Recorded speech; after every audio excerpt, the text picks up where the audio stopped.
بسم اللہ الرحمن الرحیم۔ السلام علیکم، میں ہوں جواد اور آپ دیکھ رہے ہیں SJSIT ٹپس چینل۔ آج یہ ویڈیو بنانے کا مقصد ہے آپ کو بتانا کہ اگر آپ پی سی لینا چاہتے ہیں HP کمپنی کا i5 first generation, second generation یا تھرڈ جنریشن، تو یہ کتنی پرائز میں آپ کو مارکیٹ سے ملے گا۔ اسپیشلی جتنے بھی اسٹوڈنٹس ہیں ان کے لیے یہ تینوں جو کمپیوٹر کی سیریز ہیں یہ ان کے لیے بہت زیادہ بیسٹ ہیں۔ تو جو بہت زیادہ ایڈوانس کام لینا چاہتے ہیں تو ان کے لیے یہ اتنے کمفرٹیبل نہیں ہے، لیکن اسٹوڈنٹ لیول تک یہ بہترین آپ کی ہیلپ کریں گے۔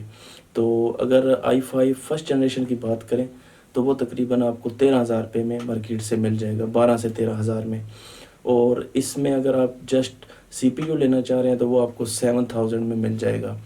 اور اس کے بعد جو HP کا i5 سیکنڈ جنریشن ہے وہ آپ اگر جسٹ CPU لیں گے تو وہ 10,000 کا ملے گا، اور اگر آپ پورا PC لیتے ہیں LCD وغیرہ ہر چیز شامل کر کے تو وہ تقریباً آپ کو 16,000 میں آلموسٹ پڑ جائے گا۔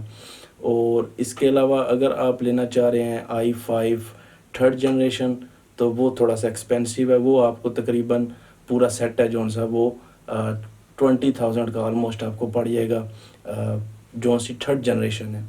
تو آگے آپ دیکھ لیں کہ آپ کا بجٹ کتنا ہے، آپ اس حساب سے لے سکتے ہیں۔ اس کے علاوہ جون سے اگر آپ لینا چاہ رہے ہیں کسی دوسری کمپنی کا تو اس پہ بھی میں جلد ویڈیو بنا دوں گا، لیکن زیادہ تر HP کا یوز ہوتا ہے تو میں بھی آپ کو یہی ریکمینڈ کروں گا کہ آپ HP کا جون سے وہ PC یوز کریں تو وہ زیادہ آپ کے لیے بہتر ہوگا۔